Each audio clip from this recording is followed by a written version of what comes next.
Welcome back to Movie Recaps. Today I will show you a drama, mystery, thriller film from 2014, titled Before I Go to Sleep. Spoilers ahead. Watch out and take care. Christine wakes up in bed next to someone. She gets up and grabs some clothes, then walks into the bathroom. One of the bathroom walls is covered in photographs of her and the man.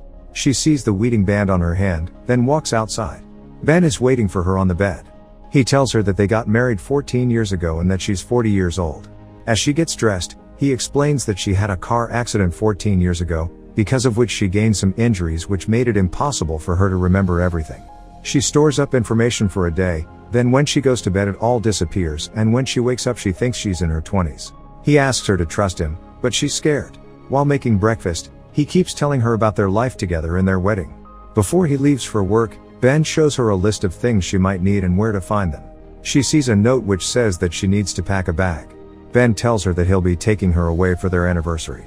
Christine is alone, trying to wrap her head around everything when the telephone rings. The voice on the other side is Dr. Nash, who's been working with her on getting her memory restored. He tells her that Ben might not know about her seeing a doctor. Then, he tells her to go look for a shoebox in the back of her closet. Christine opens the box and finds a camera inside. Nash tells her to switch it on. A recording of her plays, where she talks about the problem with her memory. 2 weeks earlier, Christine is in a car with Dr. Nash, who admits that their professional relationship is a little bit out of the ordinary, with him picking her up from home and seeing her without her husband's knowledge. Christine is scared and confused. They drive into a parking lot and he tells her how he found her 6 months before. He explains that he's a neuropsychologist and that he's preparing a paper on the type of amnesia she has, so he was willing to do the work for free. As they start walking to his office, Dr. Nash tells her that even though she didn't remember who he was when he called the next day, she still agreed to work with him. Christine has mentioned working with a psychologist to her husband, but he was adamantly against it because she had therapy in the past and it had only upset her. In his office, he gives her the camera and tells her to keep a visual diary. Dr. Nash tells her that her injuries were sustained in a vicious attack 10 years before. They came from repeated blows to the head. She's confused because Ben had told her another story. The doctor shows her news articles about the attack and she wonders why someone would try to kill her. He explains that no one really knows apart from her. As they leave, he tells her not to tell Ben about the camera so she doesn't feel constrained to share her thoughts and feelings. He tells her where to hide it and that he'll call her in the morning to remind her. She agrees to the plan. That night, while Ben prepares cocoa for them, Christine goes to the bathroom to record the first entry in her video diary. She explains about her memory and when she hears Ben coming up, she scrambles to hide the camera and goes to bed, pretending she's already asleep. Christine wakes up the next morning next to Ben. He pretends that he's still asleep. They have the same conversation about her memory, their life and her life. She doesn't understand what she does all day and looks disappointed. Later, she's in the car with the doctor again, watching the video. Christine says that without the recordings she would believe everything that Ben tells her, like the car accident. She wonders what else he lies to her about. Dr. Nash says that he can't risk calling her on the house phone. Christine tells him that she doesn't want to be afraid all the time and asks if the treatment he's planning for her will work. Dr. Nash explains that in rare cases, going back to the scene of the attack helps kick off the memory, but his reason behind going there is building trust with her. When they arrive at the industrial complex they meet with the caretaker. He takes them to the place where he found her and tells them that she was naked, with only a bed sheet around her and that she was covered in blood. She couldn't remember anything even then. Back in the car, she asks Nash what she was doing by the airport. He tells her that there are a lot of hotels in the area and suggests that she might have been having an affair. The medical report indicated recent intercourse. She asks him if she was raped, but the doctor tells her that the report has suggested otherwise. Christine can't believe she could be a cheater. Later, she's in her bathroom saying that she needs to remember what happened, no matter what she has done. She hears the sounds of children playing and goes to check, but there's no one outside. That night, she walks in to take a shower, when Ben joins her and begins kissing her. As they begin making love, she has a memory of someone with a scar on his jaw. They fall asleep together and Christine has a dream about a hotel room and her attack. The next day, tests are being performed on Christine by Dr. Nash. He shows her pictures that she needs to identify. She looks at the pictures and gets upset, so she rings the panic button in the MRI. Later, they talk in a waiting room and he tells her that some of the pictures were random and others were in her file. The photo he shows her had produced a distinct reaction in her brain. Christine doesn't know who the woman in the photo is, even with the name Claire written on it. While having dinner with Ben that night, she asks him if about Claire. Ben says that he doesn't know her, then asks why Christine is brightening it up. When she tells him that she had a memory, He gets invested in the amount she remembers. She mentions a few things, mostly from the photo, and he tells her that it wasn't the first time she had remembered Claire. Ben says that they were friends once, but that she moved away and that it doesn't matter anymore. Christine insists that it does matter. Ben brings a box of photos he keeps in his study. They are of her and Claire. She asks why he hides them from her, and Ben explains that he does that to protect her from the fact that her friend couldn't handle her situation. Christine asks him how she could trust him if he hides things from her, but Ben tells her that he can always handle dealing with everything. Later, she makes a new recording saying that Ben is hiding Claire from her and that she can't trust him. After that, he sees that she has taped the photos of Claire in the bathroom. Dr. Nash calls Christine and explains everything to her all over again. She watches the recording from the previous day, the one saying not to trust Ben. Then she zooms in, seeing that the photos that were there the previous day are gone now. She gets angry and starts looking through Ben's study to find something. She finds a key which takes her to the photos. Flipping through them, she has a memory about Claire and her telling her that she's pregnant. She rushes to check the pictures in the bathroom and the pictures in the albums, but there is no evidence of a child she might have had. Christine checks her stomach and sees her stretch marks, then remembers a conversation with her son.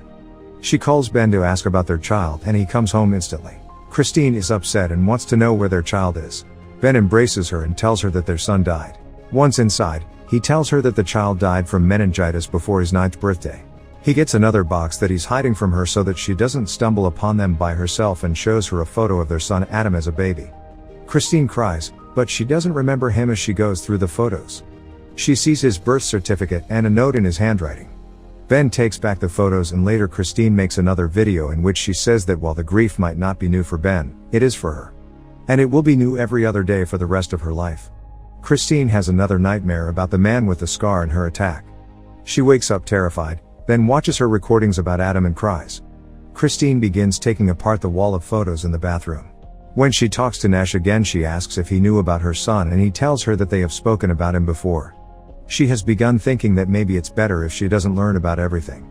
Christine asks the doctor if they can just sit there for a while, then asks if she should tell Ben about the therapy. That night, her and Ben talk about Adam again.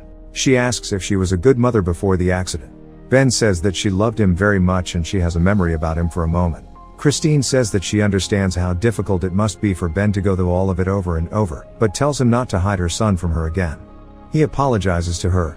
That night, Christine has another nightmare. She's in a hotel and she can see her son there. She finds a note that has the name Mike on it and then remembers the man with the scar again. Lastly, she remembers parts of the attack. Christine awakens and forgets everything again. Christine is in the car with Dr. Nash going somewhere. When they stop, she tells him the name Mike, saying that he's the man that hurt her.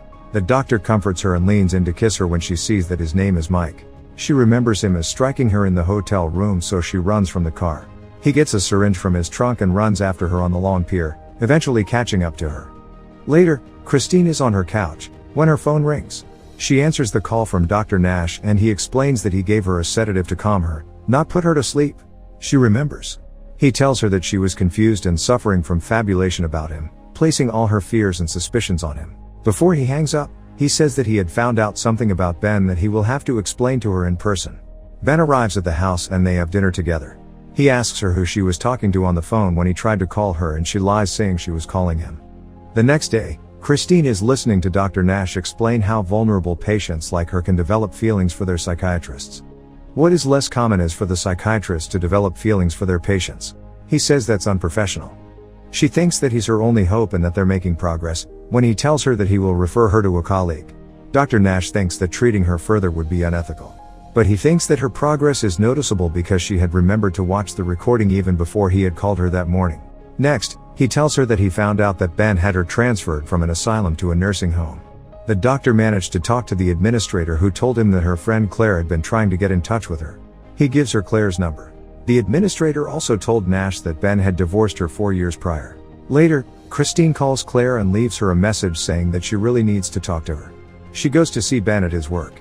When she asks if they're divorced, he gets angry, but she pushes for the truth. Ben tells her that it's because of the death of their son. First he walked away from her, but he had come back and he will never leave her again. That same day, Claire calls Christine back. She remembers bits and pieces about her, as Claire tells her that she had kept ringing the nursing home where Christine was placed. She tells her that she misses her and wants to see her. They arrange a meeting at an observatory in an hour. Christine goes to see Claire and waits for her on a bench. When Claire shows up, Christine remembers her. They've missed each other very much. Christine asks Claire if she was a good mother and she replies that she was great. Ben was also a good father. She asks her friend who did that to her. They grab a drink and Claire tells her that she was probably having an affair. She confessed it to her eventually, but never gave her any details about the man. Claire apologizes to her for telling Ben, but she had to do it since she had already told the police. Christine thinks that that's the reason why Ben never talks to her about anything, including her.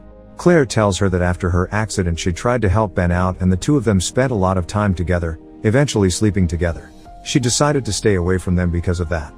Before Christine leaves, she gives her a note that Ben left for her with Claire if she was ever good enough to read and understand it. The letter explains the reasons why he left her. In it, Ben says that the main reason was the happiness and well-being of their son, who couldn't bear seeing her like that anymore.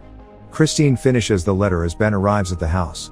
She records a video in which she is talking to Ben, telling him that by the time he sees the video he will know everything, including that the only thing she feels for him is love. Later, Christine shows Ben the video she recorded for him and starts telling him about everything that has been happening in the previous weeks. She tells him about Dr. Nash and he's angry that she kept that from him. When she tells him that she forgives him and that she loves him, he hits her. Christine calls Claire and tells her what has happened with Ben. She says that she'll call him and call Christine right back. In the meantime, she records a video in which she says that he hit her. Claire calls her back and tells her that Ben has been living alone and hasn't seen her in 4 years. She asks her to describe Ben to her. Their descriptions don't match. Claire tells her that Ben has a scar on the side of his face and Christine has a flashback. The Ben she knows comes back and she runs to the bathroom to check the photos if he has a scar. When she doesn't see one, Claire tells her that the man she's living with is not Ben. Suddenly, Christine notices that all of the photographs on the wall are doctored. She begins to remember the attack and begs Claire to help her, but she can't remember her address. Claire tells her to find out as Ben tries to come inside. She has another flashback to the attack, then opens the door. Ben isn't there. Christine walks down the stairs and tries to walk out of the main entrance, only to find it locked. She finds the key to the back door and exits the house, when Ben suddenly grabs her. Christine wakes up the following morning in her bed with Ben. She walks inside the bathroom and sees the photos, then walks out to find him sitting on the bed telling her who he is. When he leaves, the doctor calls her and tells her to find the camera. She only sees the recording where she says that she loves Ben. After that she notices the bruise on her cheek. The phone rings and it's Ben this time, asking if everything is okay. He has her cell phone which Claire is trying to reach. Ben reminds her to pack for their anniversary. She tells him that she loves him.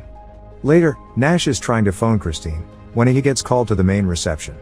Ben runs into him and introduces himself. Nash asks how Christine is and Ben tells him to stay away from her. That night, Ben and Christine take a drive down to a hotel near the airport. She asks if it's really their anniversary and he tells her that it's not their wedding anniversary, but one of a different kind. Christine doesn't understand why he brought her there. He gives her a glass of champagne and tells her that he wants her to remember her attack.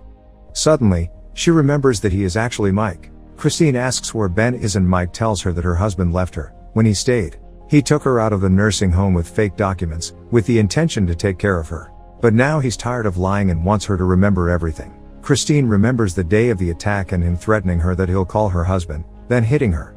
She realizes that he was the one that attacked her. He tells her that he hates himself for what happened and begs her not to leave. Christine is scared because she remembers details about the night when he attacked her. Mike keeps begging her not to leave, but then steps aside to see if she will, and when she does he hits her again. He tells her that they will either leave together or they won't leave at all. Then, he begins to delete all of her recordings from the camera and tells her that she's free. Mike tells her to kiss him and she does it out of fear. He tells her that she has to forget Ben and Adam because they have forgotten her. Christine realizes that Adam isn't dead and he starts beating her up again.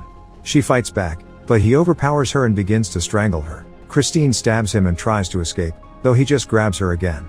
Eventually she incapacitates him and escapes the room, then activates the fire alarm. Ambulances and the police have circled the hotel. Christine is at the back of an ambulance, recording a new video explaining what happened to her. Later, Dr. Nash walks into her hospital room and wakes her up telling her who he is. He tells her that he is there as her friend and not her doctor. Because she needs someone to take care of her, Claire will pick her up and take her home with her. He asks her if she remembers Claire. Christine says that she does. Nash continues talking to her, saying that Mike will be in prison for a long time for what he did to her. Then, he tells her that he has a visitor for her that might become the breakthrough in her treatment. Nash turns around and Ben, her real ex-husband, is at his door. Dr. Nash lets him inside the room. He approaches her and tells her that he's her Ben, that he never would have stayed away if he knew she was in danger. He sits down and tells her about Adam. Ben says that both of them love her very much. He goes out to get Adam. The boy walks in and approaches his mother. He introduces himself to her and she starts remembering something that she used to say to him when he was little. Christine remembers him finally. They embrace as she says that he's her Adam. Make sure to subscribe and turn on notifications so you can watch more videos like this. Thanks for watching.